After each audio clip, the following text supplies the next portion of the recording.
Hello दोस्तों, मैं निर्मल आप सबका दी एनवी क्लासेस में स्वागत करता हूं। आज की वीडियो बड़ी स्पेशल होने वाली है। उन सभी के लिए स्पेशल होने वाली है जो एमपीपीएससी निकालना चाहते हैं, क्योंकि ये वीडियो एमपीपीएससी वालों के लिए स्पेशली रहेगी।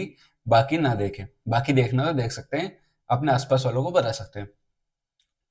अभी हाल ही में 28 अक्टूबर को एमपीपीएससी यानी आयोग ने एक नोटिफिकेशन निकाला है, जिसमें उसने ये कहा कि हम 16 फरवरी को एमपीपीएससी प्री का एग्जाम लेंगे। 3 फेजेस में होता है एमपीपीएससी प्री का एग्जाम, प्री, मेंस, इंटरव्यू। तो अभी प्री का एग्जाम होगा 2025 वाला। और ये भी मार्केट में एक बात निकल कर आई है कि लगभग 350 से ऊपर पद रहेंगे। अभी पद की जानकारी एमपीपीएससी यानी आयोग ने नहीं बताई है। फिर भी हमें तो तैयारी करना पड़ेगी ना, हमें तो एक ही पद से मतलब है। एक हो या हजार हमें कोई मतलब नहीं, हमें सिर्फ एक ही पद से मतलब है। हमें एक पद पे बैठना है, ऐसा थोड़ा ना कि 350 पद पे बैठोगे आप।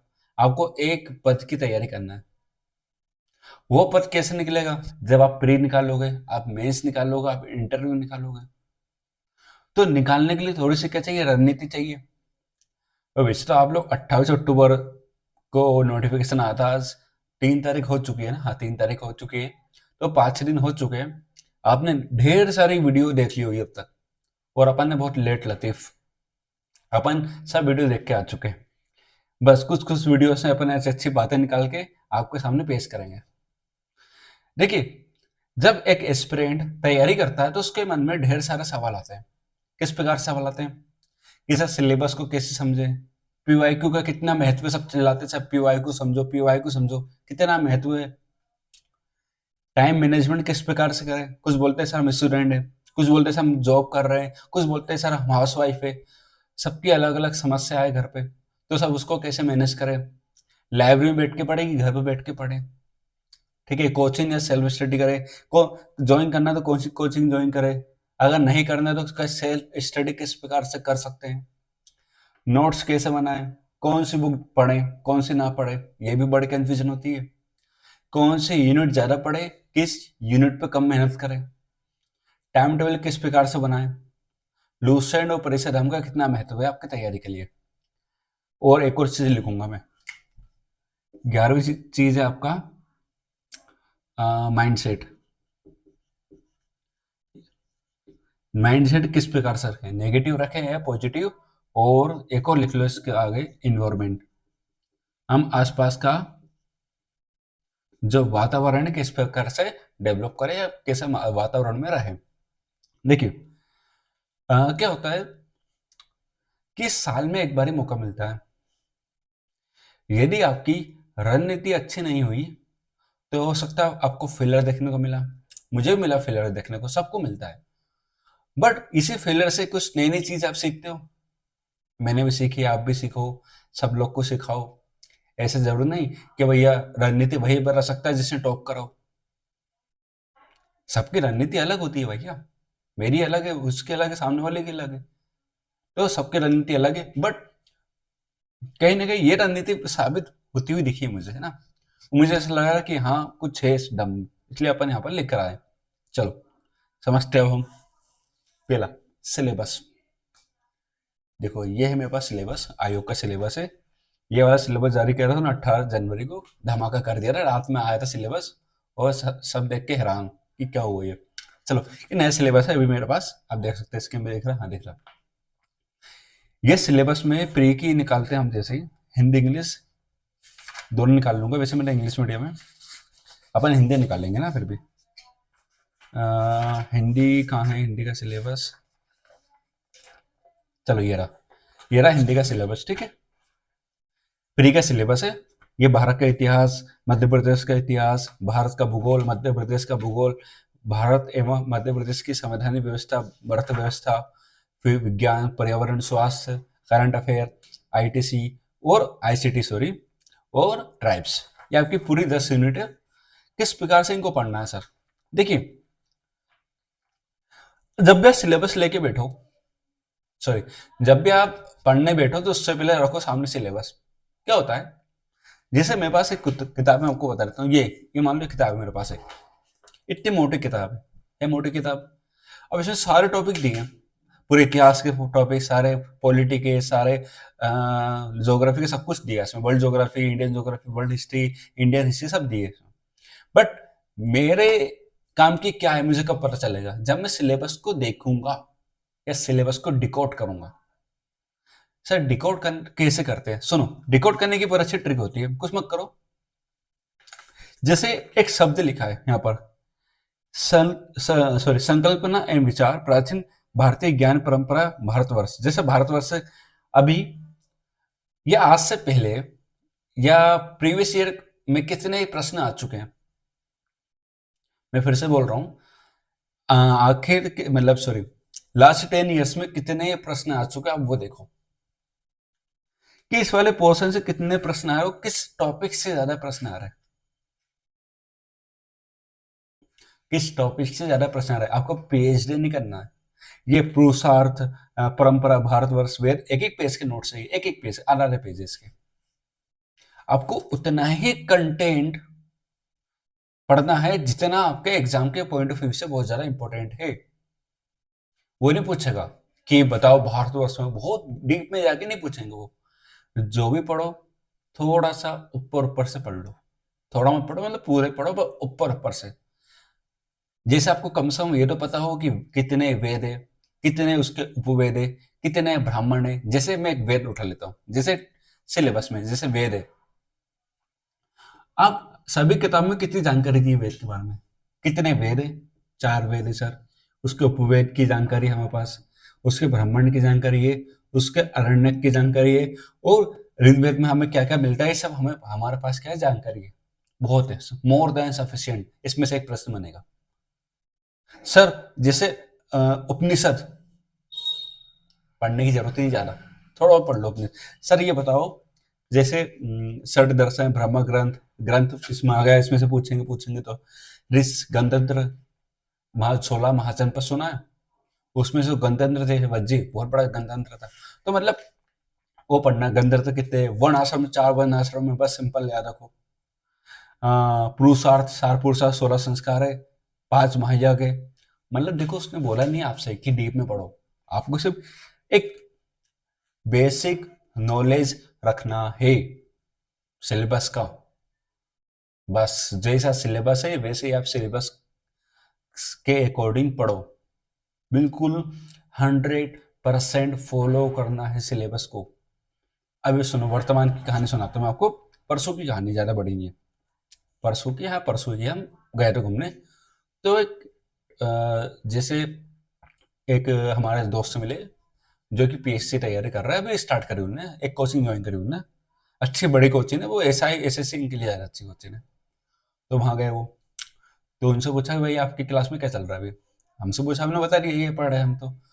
वो पढ़ रहे हैं अभी world geography, USA, Asia, Europe, ये पढ़ाई कर रहे हैं। अब मैंने पूछा भाई साहब इसका पीएचडी में क्या महत्व है? वो हमारे सामने नॉलेज बता रहा कि मैंने देखो एशिया पढ़ लिया, तुम्हें एशिया के बारे में कुछ नहीं पता। हमें हंसी तो आ रही है, हमने मना कर दी भैया कुछ नहीं पता हमें, क्योंकि हमने पढ़ा ही नहीं है यार। हमने इसलिए नहीं पढ़ा क्योंकि हमारा सिलेबस में नहीं है। जब आयोग हमसे वो पूछेगा नहीं तो हम क्यों पढ़े? उसको सिलेबस की समझ नहीं है, बस कोचिंग वाले ने जो पढ़ा रहा है वो आंख बंद करके पढ़ा जा रहा है। देखो पढ़ने वालों को भी होते हैं अंधभक्त, है ना, बस समझ लो। तो अपन ने ज़्यादा कुछ बोले नहीं, अपन पतले गली से निकल लिए। ठीक है भैया, तुम करो पीएचडी की तैयारी, तुम्हारी तैयारी जिंदाबाद। उसका भी नंबर आ रहा है कुछ 45 कुछ। तो आने की वजह क्या थी? बोल रहा कि मैंने वर्ल्ड ज्योग्राफी नहीं पढ़ी। उसको ये नहीं पता कि वर्ल्ड ज्योग्राफी क्या है, वो इंडियन ज्योग्राफी क्या है। चलो छोड़ो उसको, है ना। तो मतलब सबसे पहले आपको सिलेबस को अच्छे से समझना पड़ेगा। एक दिन पूरा दे दो, एक दिन तो नहीं दे पाओगे, तुम आलस आ जाएगा। अच्छे से 2 3 4 5 घंटे तो दे सकते हो, दो भाई साहब अच्छे से दो। फिर देखो सिलेबस का एक एक पॉइंट उठाओ, एक एक टॉपिक उठाओ। फिर टॉपिक के साथ साथ, टॉपिक मत उठाओ, पहले उठाओ प्रीवियस ईयर। मान लो प्रीवियस ईयर कहाँ से स्टार्ट करना सर हमें, ये बता दो। 2014 का उठाओ पहले, और 2014 के पेपर उठा के देखो कि जो मेरे पास सिलेबस है 10 यूनिट का, उसमें से कितने टॉपिक से प्रश्न पूछ रहे हैं। उसको है ना अपनी डायरी में एक साइड लिख लो, अपनी कॉपी में। कि मान लो जैसे न्यूट्रिशन से क्वेश्चन आया, प्रेसिडेंट से एक दो क्वेश्चन आए, जनगणना से एक दो क्वेश्चन आए, वो लिख दे रहे, साइड में लिख रहे। फिर 2015 का पेपर खोलो, फिर 2015 के प्रीवियस ईयर खोलो, सिलेबस खोलो, बस जिस टॉपिक से जो जो प्रश्न आए उस टॉपिक को लिख लो 2015 के उसमें। फिर ऐसे 2016, 2017, 2018, 19, 20, 21, 22, 23, 24, 2014 से लेकर 2024 तक ये काम कर लो बस। पहले आपकी मतलब ये मान लो कि आपके जो प्री है वो 10% निकल गया, अभी 10% निकला, 90% काम बाकी है। अब रिलैक्स होकर बैठ जाओ, क्योंकि आपको ये पता लग चुका कि मुझे क्या पढ़ना है, क्या स्किप करना है। जैसे बायोलॉजी, चलो उठाओ बायोलॉजी को उठाते हैं। बायोलॉजी में आपका एक सेक्शन दिया है किंगडम वाला, 5 किंगडम पढ़ना पड़ता है उसमें। कभी पूछा है मतलब सॉरी, कभी पूछा पीएससी ने? कभी भी नहीं पूछा, फिर भी पढ़ते हैं क्यों? सिलेबस की समझ नहीं है भैया। सिलेबस ही समझ रहा हो उसको स्किप करो। सिलेबस क्या बोलते हैं भैया? तुम्हारे मानव शरीर से संबंधित चीजें बताओ। उसने लिखा क्लियर, देखो यूनिट 7 खोलो, यूनिट 7 में उसने क्लियर लिख के दिया है। ये देखो, मानव शरीर, मानव शरीर में आपका रेस्पिरेशन, डाइजेशन, है ना, रिप्रोडक्शन, यही तो पूछ रहा है वो। इससे बाहर पूछा उसने? अरे सेल भी पढ़ते हो आप लोग, कोशिकाएं, एक भी प्रश्न नहीं आया कोशिका से। वो पूछा था सर्टोली सेल या लिडिक सेल, पूछा उसने? पूछा है कि माइटोकॉन्ड्रिया का क्या काम है? नहीं पूछता ना, क्यों क्यों पढ़ रहे हो सेल? सेल नहीं पढ़ना, फिर भी सेल तो पढ़ सकते हो, एक ह्यूमन बॉडी से रिलेट करता है, फिर भी उसको डीप में जाके नहीं पढ़ना है। डीप में आपको क्या पढ़ना है? डाइजेशन, रेस्पिरेशन, क्योंकि भाई डीप में वो स्केलेटन सिस्टम आपका, है ना, ये जो मानव शरीर से संबंध है, मसल्स वगैरह सब। चलो बहुत बढ़िया, आगे बढ़ते हैं। ठीक है। अब आती सब बीमारियां कौन सी पढ़े? दुनिया भर की बीमारियां नहीं पढ़नी हमें, दुनिया भर की बीमारी नहीं पढ़नी है। जितना प्रीवियस ईयर क्वेश्चन पूछ सकता है बस उससे संबंधित टॉपिक की बीमारियां पूछ लो आप। बस ये वाली मेहनत करनी पड़ेगी भाई साहब, एक दिन लगेगा यार। देखो मैंने भी डायरी बनाई, डायरी के रख दी हुई है ना, सिस्टमेटिक बना लिया पन्ने। 2014 से लेकर 2024 तक कितने प्रश्न पूछे गए, कौन से टॉपिक से कितने प्रश्न आए, सब लिख कर रखा है, ताकि मेरा जो भटकाव है वो कम हो जाए, ना कि बराबर हो जाए ना, फिर तो मैं पढ़ूंगा जो एग्जाम में आ चुका है। सीधी सीधी बात है। चलो भैया आगे समझते हैं। सर टाइम मैनेजमेंट कैसे करें? अच्छा, आपकी घड़ी अलग है, आपको मिलते हैं 36 घंटे ना, आपको चाहिए मात्र 24 घंटे। तो 24 घंटे तो मिलते ही, सोना, खाना पीना, टॉयलेट जाना, वॉशरूम जाना, ब्रश करना, ये सब भी तो जोड़ो। हाँ बना लो, फिर वो सुबह 6 बजे उठूंगा, 7 बजे पढ़ूंगा, ये नहीं। देखो 24 घंटे को ऐसे बांटो कि 8 घंटे तो आपको सोने की है। बच्चे बच्चे कितने, सॉरी बच्चे कितने, 16 घंटे। 16 घंटे बच्चे में भी, सर 2 घंटे को माइनस कर दो, इसमें से हटाओ, 14 घंटे बच्चे, खाना पीना सब, फ्रेश फ्रेश होना सब हो गया। 2 घंटे फिर भी 14 घंटे आपके पास। मान लो सर जॉब वॉब करते हैं हम, तो 8 घंटे की जॉब है, 6 घंटे हैं आपके पास। यदि आप 6 घंटे बोल रहे हो कि 6 घंटे में तो हम सारी यूनिट पढ़ लेंगे पहली बार में, तो भाई साहब संभव नहीं है। यदि आपने पहले पढ़ी है तो आप पढ़ सकते हो। यदि आप पहली बार पीएससी दे रहे हो और आपको लगता है कि 90 दिनों में 6 घंटे पढ़कर पीएससी प्री निकाली जा सकती है, तो आप गलत फहमी में जी रहे हो। यहाँ 5 साल में निकलती लोगों से, तुम 90 दिन में कैसे निकालो 6 घंटे पढ़कर, वो भी कैसे बात करते हो? और जो लिखते हैं ना 90 दिन में आईएएस बने, डीएसपी बने, कलेक्टर बने, भाई साहब हाथ जोड़ लो उनसे, वो बिल्कुल दूर से दर्शन करके निकल जाओ। यदि ऐसा होता तो आज सारे लोग क्या होता है 90 दिन में कलेक्टर बन जाते, 90 महीने लग जाते भैया, 90 दिन में तो पता नहीं भगवान होगा कोई सा।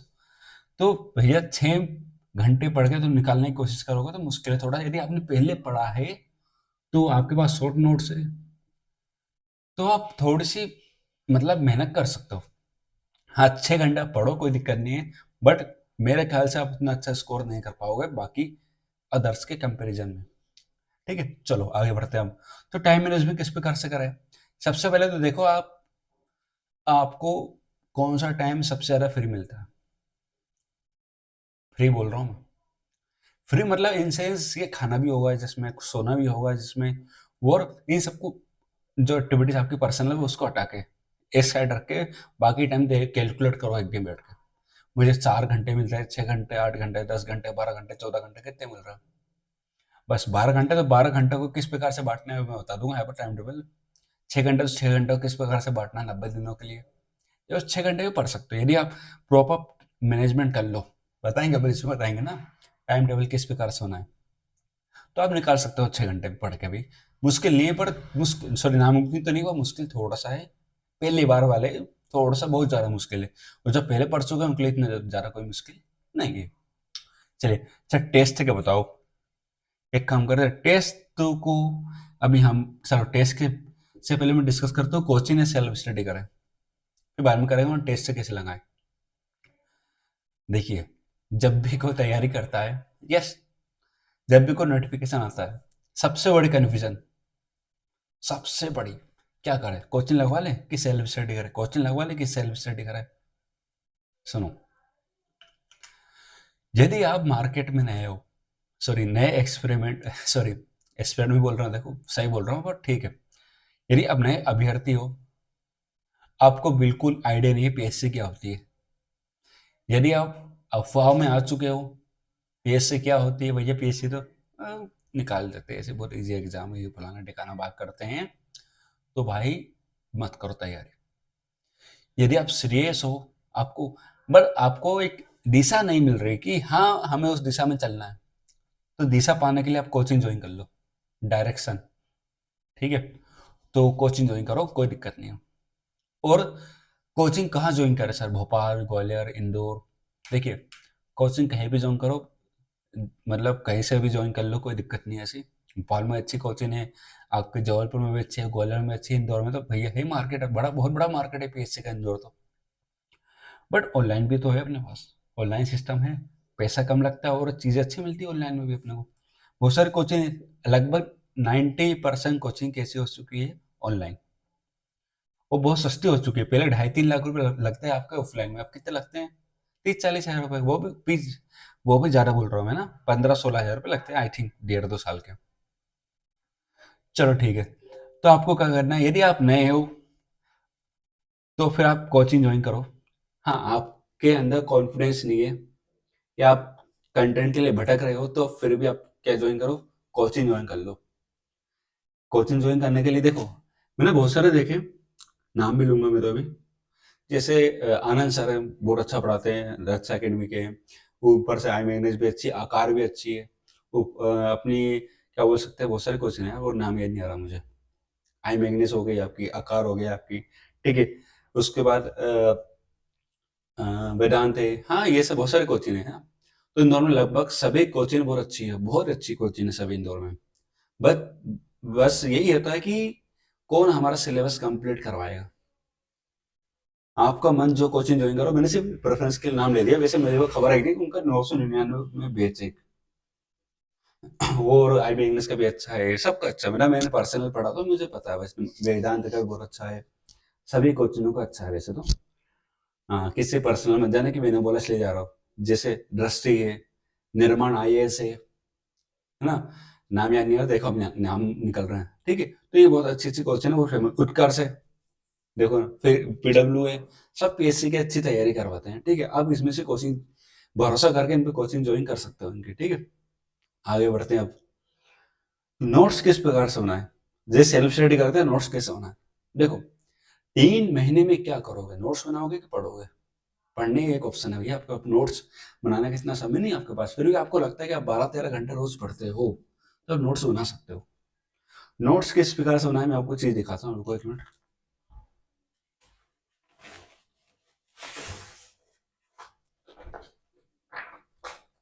देखो इस प्रकार से, देखो शॉर्ट नोट्स है, बोल बड़े छोटे छोटे कीवर्ड्स लिखे हैं इसमें, बस देखो यहाँ पर कीवर्ड्स लिखे हैं। ये नोट्स मेंस के हैं इस बार, जिससे मैं आपको बता देता हूँ।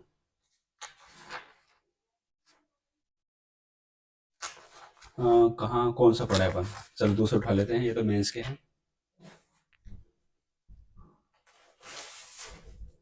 चले हाँ ये है, देखो ये प्री प्लस मेंस दोनों। तो देखो मैंने लिखा है यहाँ पर हड़प्पा, राखी गढ़ी लिखा है, बहुत छोटा लिखा है, दिख रहा है कैमरा में, हाँ दिख रहा है, देखो राखी गढ़ी लिखा है, बहुत छोटा लिखा, मतलब वही पॉइंट लिखा है मैंने जो एग्जाम के पॉइंट ऑफ व्यू से बहुत ज्यादा important, जैसे राखीगढ़ हरियाणा में सूरजबान ने खोज करी, लार्जेस्ट साइट है, रिवर घग्गर नदी के किनारे क्या क्या एविडेंस मिले जो इंपॉर्टेंस है वही लिखे हैं बस। प्रॉपर पंजाब के किनारे सुरकोट्टा है, कोटजी है ना, भगत राव है गुजरात में।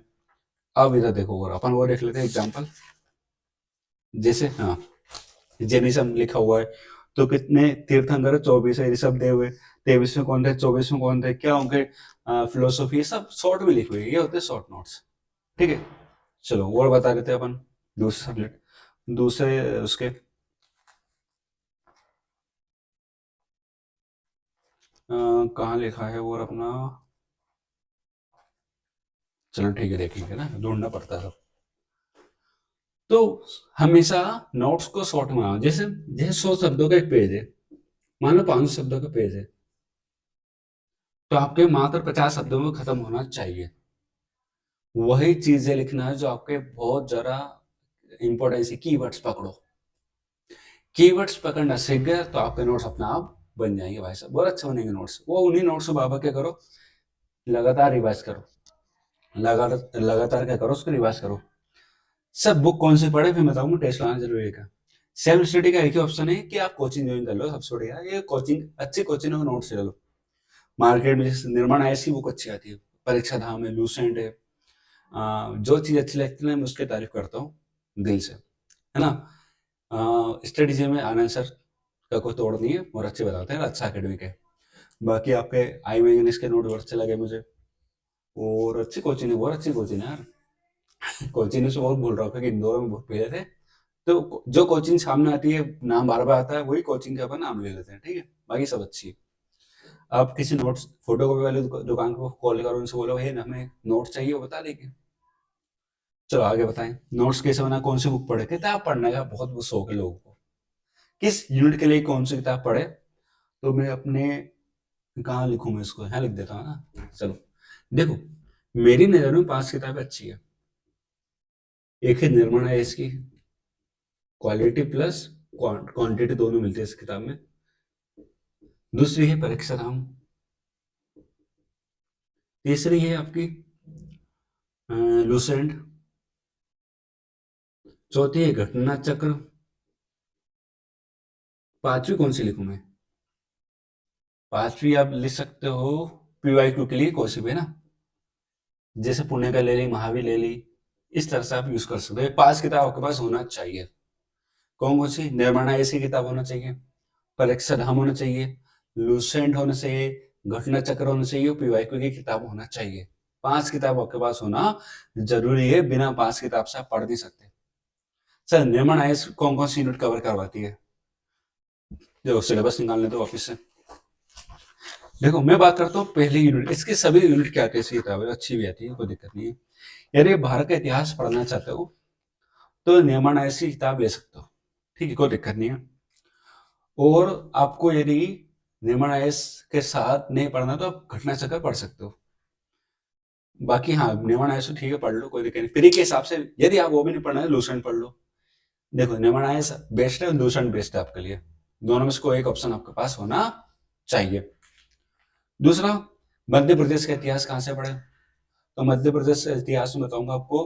तो मैंने कहा से, एक तो वेदांत के नोट्स थोड़े अच्छे लगे, और वैसे निर्माण आयस के भी अच्छे हैं, और परीक्षा धाम भी और अच्छी है। परीक्षा धाम तो आपकी यूनिट 4, यूनिट 6, 4, 5, 6, ये तीनों यूनिट कवर कर देगी परीक्षा में। यूनिट 7 और यूनिट 8 और यूनिट 9, तीनों के लिए आप ये यूज कर सकते हो। देखो निर्माण आयस के लिए आप जा सकते हो यूनिट 1 के लिए, यूनिट 6 के लिए आप जा सकते हो, यूनिट 10 की बहुत अच्छी किताबें नहीं निकाली, मैंने पढ़ी, बहुत अच्छी लगी, ठीक है। 1, 6 और 10। सर 2 के लिए बताओ, तो यूनिट 2 के लिए आप जा सकते हो परीक्षा नाम पे, ये आई मैग्नस के नोट्स आप यूज कर सकते हो, कोई दिक्कत नहीं है। और भारत के भूगोल भी आप इसमें जा सकते हो, कहाँ पर, लूसेंट में जा सकते हो, उसके लिए तो बहुत अच्छी किताब है लूसेंट, इसके अलावा कोई किताब नहीं है भारत के भूगोल के लिए, बहुत फैक्चुअल चीज आती है, तो इतना कोई टेंशन लेने की बात नहीं है। मध्य प्रदेश के भूगोल के लिए आप कहा जा सकते हो, परीक्षा नाम में जा सकते हो। बात करते हैं मध्य प्रदेश के अर्थव्यवस्था में, बता रही है निर्माण आईएएस, और ट्राइब्स की क्या बता रही है निर्माण आईएएस की, वो यूनिट 7 और यूनिट 9 अब इसमें जा सकते हो, कहां पर, परीक्षा धाम में, ठीक है। यूनिट 7 और यूनिट 9, घटना चक्र हेल्प ले सकते हो, हिस्ट्री के लिए, पॉलिटी के लिए, ज्योग्राफी के लिए घटना चक्र की आप हेल्प ले सकते हो। पीवाई को तो आप लगे रहो, कोई दिक्कत वाली बात नहीं है, ठीक है। पॉलिटी कहाँ से पढ़े सर? पॉलिटी निम्न से पढ़ लो, अच्छा है, पॉलिटी आप निम्न से पढ़ सकते हो, ठीक है, कोई दिक्कत नहीं है। संविधान सभा, कॉन्स्टिट्यूंट असेंबली और भी आपको अच्छे नोट्स मिलते हैं अच्छी कोचिंगों के, वो तो आप ले सकते हो। वैसे मुझे मेरे पर्सनल यूज के हिसाब से बता दिए, बाकी आप अपने दे सकते हो, ठीक है, कोई दिक्कत नहीं है। मैंने क्या बोला, आकार के बहुत अच्छे नोट्स, आकार के भी ले सकते हो आप। यूनिट 1 के लिए तो आकार भी आपके परफेक्ट देगा, है ना। तो आकार और वेदांत, पॉलिटी के लिए आप वेदांत जा सकते हो, अच्छे नोट्स देते हैं। तो पॉलिटी के लिए आप लोग वेदांत जा सकते हो यूनिट 5 के लिए, ठीक है। अब वेदांत के नोट्स लीजिए यूनिट 5 के लिए। चलो ठीक है, मैंने क्या बोला, जो जिस कोचिंग की बुक आपको अच्छी लगती है पढ़ने में, बट क्वालिटी क्वालिटी मैटर यहाँ करती है। बस ऐसा नहीं हर कुछ पढ़ लिया, चलो ठीक है। अच्छा, कौन सी यूनिट ज्यादा पढ़े? तो मेरा ख्याल है तो भाई साहब 5-6 यूनिट ये चीज आपको ज्यादा पढ़ना चाहिए। क्या कहा? पहली मत पढ़ो, पहली दूसरी छठी मत पढ़ो अभी मैं लिख रहा हूँ ना, चौथी पांचवी, उसके बाद आपकी वो 10वीं, ज्यादा फोकस करना है इन पे सबसे ज्यादा। चौथी हो गई, पांचवी हो गई, पहली हो गई, तीसरी हो गई और 30 यूनिट, ये सही कि 50 नंबर तो लेके आएंगे, आपको पक्के कर देंगे 50 नंबर। बाकी सारी यूनिट अनप्रिडिक्टेबल है। यूनिट 9 पता ही नहीं कहाँ से प्रश्न आ रहे हैं, कोई से किताब इसको कवर नहीं कर पा रही है। परीक्षा धाम से 1-2 क्वेश्चन फंसे थे, मैंने देखे थे।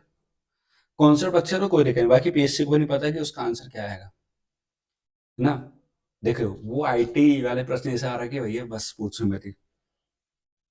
हाँ, बाकी आप ये कवर करोगे 50 नंबर आपके कई जगह अच्छे से आ जाएंगे। बाकी इतिहास पता नहीं कहाँ से आ जाएंगे प्रश्न, अनप्रेडिक्टेबल सब्जेक्ट है इतिहास का। यूनिट 7 पता है बहुत बड़ी यूनिट लगती है, पर है नहीं इतनी बड़ी, ठीक है। उसके बाद यूनिट 5, यूनिट 8 परीक्षा धाम से पढ़ लेना। अब जब भी इसकी किताब है परीक्षा धाम या एग्जाम पीडिया की किताब भी अच्छी आती है, ठीक है, इसकी किताब ले सकते हो। और पर्यावरण, ठीक है। और यूनिट 10 भी लिख दिया मैंने, ठीक है, बाकी सब सही है। चलो अब बात करते हैं सर, ये यूनिट ज्यादा पढ़ो, इस पे ज्यादा फोकस रखो। टाइम टेबल किस प्रकार से होना है? टाइम टेबल को बांट लो डे वाइज, कि भाई 7 दिन में इतना कवर करना है, 6 दिन में इतना करना है, 10 दिन में इतना करना है, 25 दिन में इतना करना है, 15 दिन में इतना करना है। टाइम टेबल ऐसे बांटो, जिसको ज्यादा समय देना उसको ज्यादा दिन दे दो। आपका क्या क्या होना चाहिए टाइम टेबल में? कम से कम 2 से 3 बार आपकी परीक्षा धाम, 2 से 3 बार लुसेंट होना चाहिए, और 2 से 3 बार आपका रिवीजन, कम से कम 20,000 एमसीक्यूज होना चाहिए, जब जाके आप कवर कर सकते हो।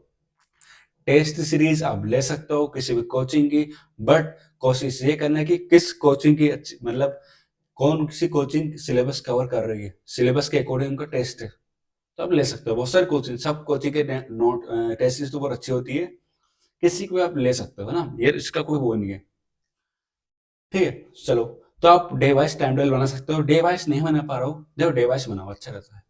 10 दिन का बना लो, पहले 10 डेज का बना लो, ठीक है। फिर उसके बाद 15 डेज का बना लो, फिर उसके बाद 15 दिन का फिर बना लो, फिर 10 डेज का बना लो, फिर 20 डेज का बना लो, फिर 10 डेज का, ऐसे कर करके 90 दिन का टाइम टेबल बनाओ। क्या मैं कि 10 दिन में क्या कवर करना है, इस 90 दिन में ये इंश्योर कर लो कि हमें क्या क्या कंप्लीट करना है। 3 बार रिविजन होना चाहिए, 3 बार परीक्षा होना चाहिए, 3 बार आपका लुसेंट होना चाहिए, और आपके कम से कम 20,000 एमसीक्यूज होने चाहिए, कम से कम 50 टेस्ट। तो आराम से इतना काम कर दिया आपने, तो प्रिय आपकी कोई नहीं रोक सकता। चलो आगे बढ़ते हैं। तो लूसेंट और परीक्षा धाम का महत्व, 1 मिनट आया मैं। ये है परीक्षा धाम, और अपनी लूसेंट का रखी है, ये रखी है। और लूसेंट की क्लास भी चल रही है अपने यहाँ, लूसेंट की क्लास भी चल रही है, दोनों किताबें। इसका महत्व भाई साहब बहुत ज्यादा है। कोई बोलता है कि लूसेंट से कुछ नहीं आता, मत पढ़ो, उनकी बातें मत सुनो। आता है भैया, बहुत आता है। हिस्ट्री, पॉलिटी, ज्योग्राफी, बायोलॉजी और मिसलेनियस लूसेंट से कवर होंगी आपके सबसे ज्यादा। जी हाँ, सही बोल रहा हूँ मैं। वो मेरा ख्याल से आप नया एडिशन खरीद लो। नया एडिशन अच्छा दिया, डिटेल में दिया, बहुत अच्छा दिया इस बार, मतलब खुश हूँ, मतलब हाँ लूसेंट ने कुछ अच्छा काम कर दिया। हिंदी मीडियम इंग्लिश मीडियम दोनों में अवेलेबल होती है, और अच्छी किताबें और ये परीक्षा धाम तो भाई साहब गजब की किताब है। मतलब इसका कोई तोड़ नहीं है। इन भैया को हम थैंक यू बोलना चाहिए। इसका तोड़ ही नहीं बना। मतलब जैसे हिंदी ग्रंथ आती थी तो हिंदी ग्रंथ कौन सी पढ़े जा रहा। मतलब हिंदी ग्रंथ में ये था कि कंटेंट बहुत ज्यादा है, बोरिंग से लग रही, पढ़ नहीं पा रहे हो। इसमें वही कंटेंट इन्हें परीक्षा धाम में दे दिया, बुरा दिया। एक दो गलतियां थी, मतलब अब तो नहीं है इतनी, कोई माइनर सी थी, बहुत हल्की बोलती थी। अब हटा दी, वो बहुत अच्छी किताब होगी। शुरुआत में होती है हर किताब में एक दो गलती आपको मिलती है। एक दो गलती मतलब ये नहीं है किताब खराब, बहुत अच्छी किताब, बहुत अच्छी। एक दो गलती थी वो सुधार के वापस सही कर देते, ऐसा भी नहीं है ना। चलो, बहुत अच्छी किताब है, आप ले सकते हो मार्केट में जाकर। इन दोनों किताब से आप कम से कम 50-60 नंबर कवर कर सकते हो। 50-60 नंबर कवर कर सकते हो इन दोनों किताबों से आराम से। बाकी यूनिट 10 यूनिट 9 अलग अलग हो जाती है, तो इसलिए मैंने 50-60 ही बोला। ठीक है, तो 60% आप इन दोनों किताब पढ़ के भी ला सकते हो। 60% 60 के ऊपर नहीं ला पाओगे, 60 ही ला पाओगे, क्योंकि यूनिट 10 यूनिट 7 यूनिट सॉरी 7 तो इससे कवर हो जाएगी आपकी भाई। फिर यूनिट 6 पूरी कवर नहीं हो पाई, इसलिए आपको और भी किताबें की जरूरत पड़ेगी। ठीक है, चलो आगे बढ़ते हैं अब। बस ये होगा, अपना माइंडसेट कैसा रहे, पॉजिटिव रखो हमेशा। पॉजिटिव रहो, हमेशा पॉजिटिव रहोगे तो आपका एग्जाम में बहुत ज्यादा वो हेल्प करेगा। पर्यावरण, आसपास का वातावरण अच्छा बना लो। घर पे यार डिस्टर्बेंस से दूर हो जाओ थोड़ा सा, 3 महीने के लिए। हम जुदा हो गए सनम, है ना, उनसे हो जाओ थोड़ा सा, तो फायदे देंगे आपको। नहीं तो फिर वही, तो 16 फरवरी को एग्जाम है, 14 फरवरी को आपको माइंड डिस्टर्ब ना हो। चलो ठीक है। हाँ, टेस्ट का क्या इंपॉर्टेंस, बहुत ज्यादा इंपॉर्टेंस है। जब भी आप पढ़ो ना, जैसे आपने कोई सी यूनिट कंप्लीट कर ली, उसके बाद लगाओ टेस्ट। टेस्ट से आपको पता लगेगा कि आपने कहाँ कमी छोड़ी है। बट टेस्ट का मतलब ये नहीं कि आप सिलेक्शन ले लोगे। मतलब यदि आपको टेस्ट में अच्छा नंबर आया 80-90, तो अच्छी बात है। यदि 60-70 आ रहे हैं तो आप डिमोटिवेट मत हो जाना। टेस्ट ऐसा नहीं कि भैया बिल्कुल लकड़ के फकड़ बन जाओ, 60 तो 60 ही आएंगे हमारे। टेस्ट से आपकी नॉलेज चेक करने के लिए। टेस्ट किस प्रकार से लगाना, प्रश्न देखा, उसका डिस्क्रिप्शन में देखो। हाँ, मेरी बात सुनो। टेस्ट उसी कोचिंग में ज्वाइन करना सिलेबस के अकॉर्डिंग हो, जो आपको प्रॉपर इंग्लिश मीडियम वालों के लिए, हिंदी मीडियम वालों के लिए डिस्क्रिप्शन देता हो, मतलब एक्सप्लेनेशन हो उसका प्रॉपर। तभी ज्वाइन करना है, तो कोई जरूरत नहीं भैया, बहुत सारे कोचिंग है इंदौर, बहुत है, बहुत बड़ा मार्केट है इंदौर, भोपाल, जबलपुर, सब जगह। तो ऑप्शन बहुत सारे हैं, एक नहीं तो दूसरा, दूसरे में तो तीसरा। ठीक है, सब आपके पास रहेंगे चल के, कोई दिक्कत वाली बात नहीं है। तो ये होगा हमारे पूरे स्ट्रेटेजी रणनीति में। कुछ ज्यादा ऐसा कोई स्पेशल बात करी नहीं है, जनरल बातें करी हैं। ठीक है, देखो, सबसे पहली बात तो आपको एक टारगेट बनाना है कि कम से कम आपका 90 प्लस का टारगेट होना चाहिए। जब जाके आपका 85 या 80 पर अटकोगे। यानी कि आप 80 नहीं ला पा रहे हो तो आप भूल जाओ पीएससी में सिलेक्शन लेना। कम से कम 80 सही, चाहे किसी भी कैटेगरी का हो, एसटी हो, एससी हो, ओबीसी हो, जनरल हो, ईडब्ल्यूएस हो, किसी भी कैटेगरी के हो। यदि आप 80 प्लस ला रहे हो तो आप सेफ जोन में हो, बिल्कुल सेफ हो। कोई आपके टक्कर का नहीं है फिर 80 प्लस में। यदि आप 80 के नीचे हो तो भूल जाओ कि आप सेफ हो। या तो आपका प्रोविंशियल लिस्ट में नाम आएगा, नाम ही नहीं आएगा। कंडीशन ऐसी बन चुकी होगी, लाखों लोग एग्जाम फॉर्म भरेंगे। एक तो ये, यदि एसआई की आ गई तो अच्छी बात है, पटवारी आ गई तो बहुत अच्छी बात है, तो बढ़ जाएंगे थोड़ा अभ्यर्थी। नहीं तो सारे कहाँ जाएंगे। कोई पीएससी ने वैक्यूम क्रिएट कर दिया ना, पता है कि भैया ये एग्जाम आने वाली है तो सब इसका फॉर्म भरेंगे। पीएसआई नहीं आ रही है, 7-8-10 साल हो गए उसको, तो पता नहीं लुप्त हो गई, वो तो अस्तित्व खत्म हो रहा है उसका। तो कांस्टेबल आई तो बहुत अच्छी बात है। मतलब यदि सारे एग्जाम होगा ना टाइम पे, तो पीएससी में बोझ इतना कम हो जाएगा। सब कम लोग फॉर्म भरेंगे, कट ऑफ भी अच्छा जाएगा, सब अच्छा जाएगा। अब क्या करते हैं, हाँ भर देते हैं, 100-250 रुपये तो लगेंगे बस, हाँ भर देते हैं, हाँ भर देते हैं बस, इसमें हो जाता चक्कर, फिर वो सब गड़बड़ हो जाती है। क्या करते हैं, कुछ ज्वाइन कर भी लेते हैं, रिजाइन कर देते हैं, उनको जरूरत नहीं है, भैया एक पोस्ट खराब करी आपने। एक पद किसी और को मिलता है तो भैया कहाँ से कहाँ पहुंच जाता। होता है, मैंने देखा है। ज्वाइन करेंगे, फिर छोड़ देंगे। सिर्फ आए थे हम तो देखने के लिए कि इंटरव्यू कैसे होता है, सिलेक्शन किस के बाद की प्रोसेस क्या होती है, इंटरव्यू किस प्रकार से होता है, बस ये देखने आते हैं, वो चले गए। ये सब देखने के लिए आपने पूरा एक पद खराब किया है। वो पद किसी और को मिलता, कट ऑफ थोड़ा सा ऊपर नीचे होता है। एक पद भी बहुत ज्यादा इंपॉर्टेंट, 110 पद आया था, क्या करते हो उसमें पर। जैसे 2019, 2020, 2021, 22, 23, 24 कम पद आए थे, अच्छे पद नहीं आए अपने यहाँ। तो फिर भी एक एक पद क्या हुआ बहुत ज्यादा इंपॉर्टेंट होता है। ठीक है, चलो ये सब था पूरी हमारी बातें थी। कुछ बातें अच्छी लगी होंगी, हाँ, कुछ बातें ऐसी लगी होंगी बेमतलब की, पर सारी मतलब की बातें करी। कितनी भी मिनट की वीडियो भी देख लेना आप लोग। प्री निकालने स्ट्रेटेजी सारी कंप्लीट हो गई। किताबों के नाम मैंने सिर्फ अपने पर्सनल एक्सपीरियंस से लिखे। पर्सनल एक्सपीरियंस आपको मैंने बताया कि कौन सी किताब अच्छी है, पर्सनल। ठीक है, आपके ऊपर है, आप कौन सी इंजॉइंग करो, कौन सी किताब लो, कौन से टेस्ट लगाओ, ये आपके ऊपर है। आप समझदार हो ना, ये पीएससी तैयारी करो। बाकी कोई डाउट है आप कमेंट बॉक्स में पूछिए, कोई दिक्कत नहीं। ठीक है, हाँ। और बस हमारी 2 क्लास चलती है लूसेंट की, एक एंशिएंट की, एक पॉलिटी की। आज अपलोड नहीं हुई, त्योहार का समय था इसलिए। कल से वापस अपलोड होना स्टार्ट हो जाएगी। ठीक है, चलिए फिर मिलते हैं नेक्स्ट क्लास में। Thank you very much.